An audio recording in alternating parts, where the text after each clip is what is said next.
Alright, Miss Morgan, I'm sorry it's taken me so long, but we are about to start the chapter called Crazy Mother Mountain. And in the last little bit that we read, the girls went to go eat breakfast at the People Center, and the Black Panthers were there, and they ended up going to these classes after breakfast, and the teacher that they met, who they really, really liked, Sister Makumbu, was telling them that everybody could be a revolutionary, just like the earth was revolutionary, or something that changed things.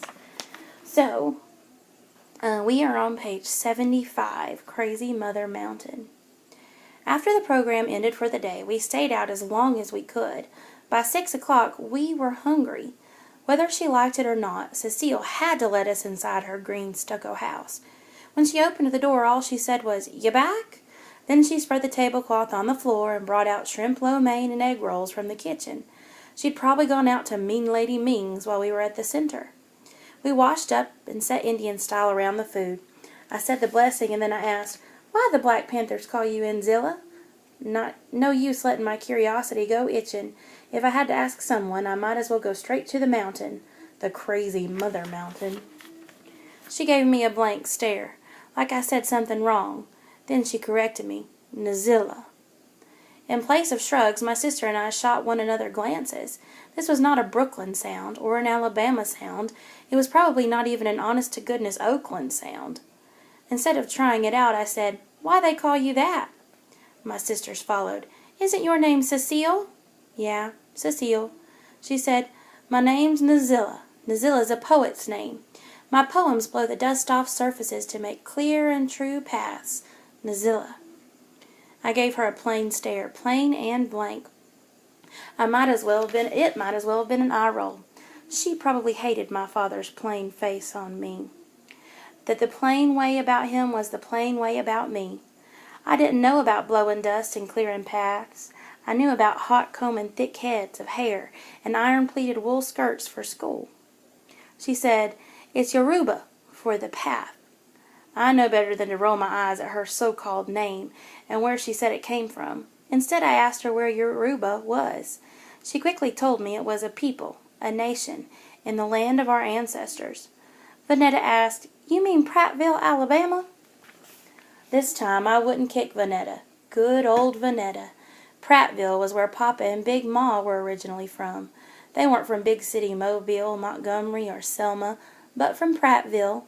And truth be told, my daddy and my grandmama came from a one-cow town rubbing next to Prattville. They just said Prattville because it was more known. I asked, "So you can change your name any time you want to?" Vanetta, "To anything you want to?" Fern, "To anything you can spell?" Cecile said, "It's my name, myself. I can name myself, and if I'm not the one I was, but am now, a new self, why would I call myself by an old name?" Then I said, "If you keep changing your name, how will people know you or your poems? When my sisters and I speak, one right after the other, it's like a song we sing, a game we play. We never need to pass signals. We just fire off, rat-a-tat-tat-tat. Delphine, Vanetta, Fern. Me, suppose you got famous for writing poems. Vanetta, then everyone knew your name. Fern, and you couldn't hide. She said, "My poems aren't about that, fame-seeking poems.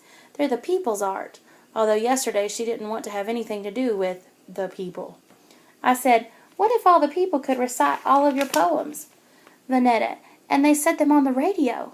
Fern, "And you became famous." Me, "You couldn't hide then." Fern, "Surely couldn't." She said, "Who are you all working for?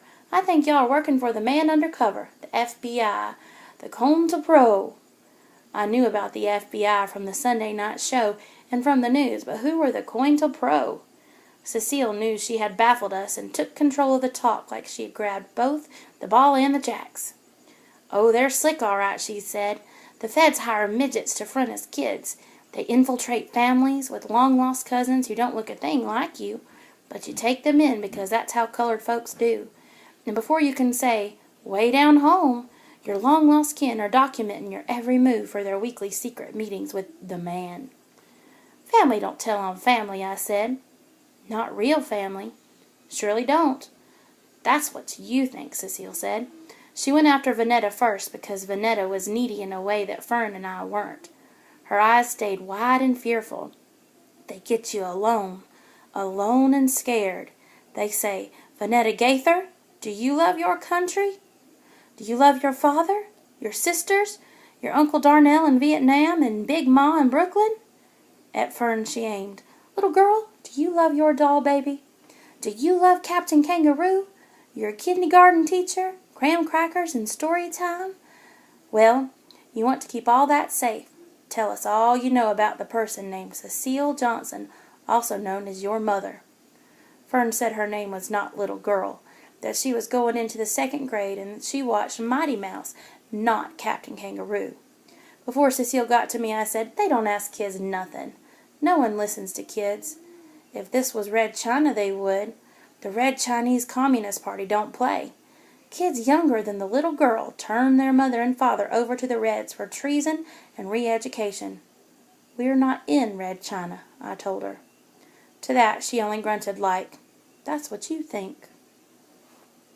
I think their mama wanted to confuse them a lot. So instead of answering their questions, she made up this crazy story about how in some families the government makes the little kids tell on their mamas and daddies, even though that's probably not true. She's trying to make them believe that.